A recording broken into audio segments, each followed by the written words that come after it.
Welcome to episode 1 of the OffSeason. We've got a special guest, Jack Viney, with us. Vines, thanks for your time. No worries. Thanks for having me on, Ben. Fresh off a contract signing till 2025, 5 years in the bank. That must be a nice bit of security for you. Yeah, absolutely. Extremely privileged and grateful to be in this position to, play a sport that I've loved all my life, to do it as a profession, as a job. It's something I've never taken for granted, and I want it to last for as long as it can. So, to continue to build and grow with the Melbourne Football Club is exciting, and to have another 5 years in the bank, I'm really excited about what we can achieve. When that contract comes up, there's always a lot of talk and speculation. Is it nice to, have that weight off the shoulders now and you can just focus on footy? Yeah, definitely. And I think, this season threw a few more obstacles at us in terms of, how normal contract negotiations would work. Would have loved to have had it done earlier, but just with how the season panned out and, when footy's on, I'm pretty just fully focused on footy, and kind of everything else in the peripheral doesn't take up a lot of my energy. So it was hard at times to think about the contract stuff when we're in the middle of a season and we've got a 4-day turnaround. So that's probably why it took a bit longer than we would have liked. It's obviously a big decision, a bit of thought had to go into it, but you have been a Melbourne person your whole life. Your dad's got the history with the club. Do you feel like you are just a Melbourne person forever? Yeah, definitely. And I think, I've got a lot of history with the Melbourne Football Club, my old man having played here.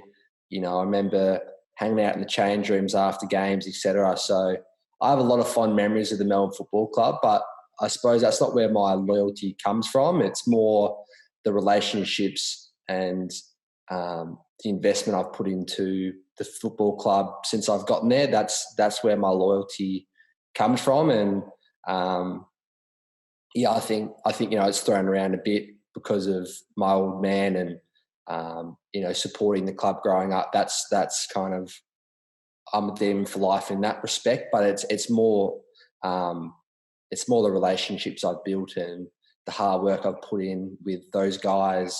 Simon Goodwin, the coach, Max Gorn, Neville Jetta, these guys. That's where my loyalty lies. That relationship with Goody is obviously an important one. Do you really like what he has to offer as a coach? Yeah, I do. Goody's helped me tremendously since he's gotten to the football club, and I love working with him. And I think having, I want to continue to build our relationship as a player coach, because I think if we get everyone on the same page and everyone working, together, that's where real success and will come from. So I'm looking forward to continue to develop that relationship with him. Obviously, all players want to achieve the ultimate success in footy. Signing such a long-term deal, do you feel like that sort of shows the faith you've got in the way that this club's going?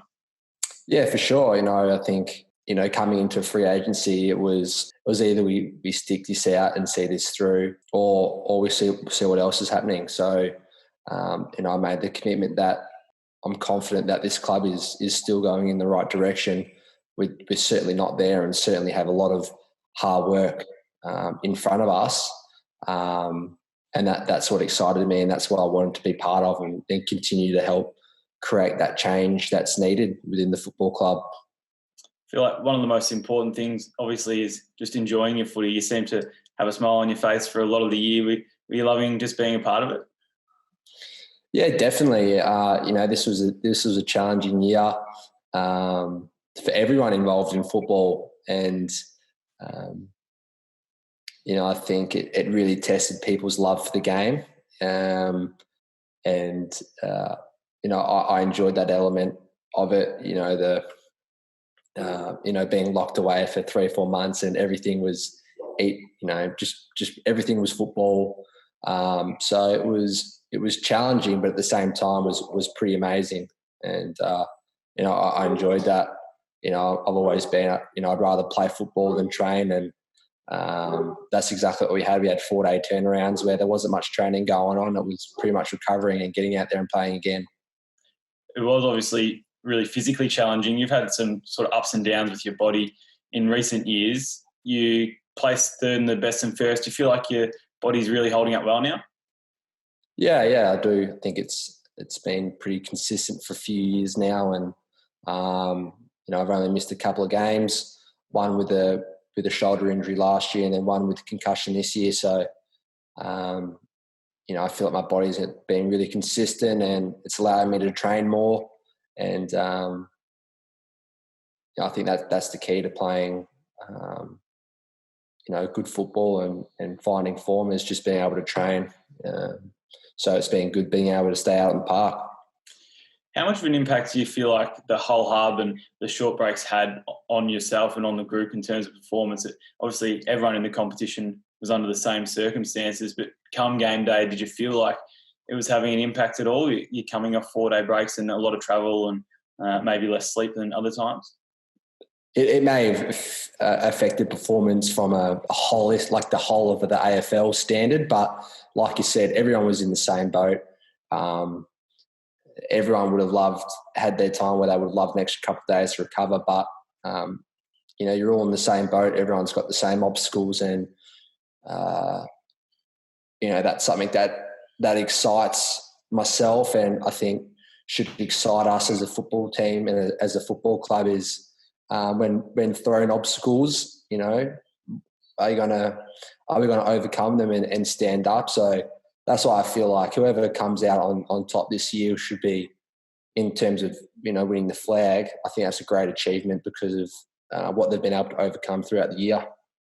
Your hub circumstances were probably more challenging than most, shipping a young family off a week after giving birth to your daughter Miller. How did you cope with all that? Looking back now, it must have been a pretty tough couple of months. Yeah, pretty incredible. Like, looking back, I really don't know how we did it. And we went into it pretty blind. I think, so we were in hospital for 5 days. We had 4 days at home. And then, so I got my cousin's dog barking at me, trying to let him in. Shush! Then, 4 days at home before we got shipped off. So Miller was 9 days old. Charlotte's a new parent. I'm trying to, perform. So we went to Manly, and that was pretty hard for the first week or two.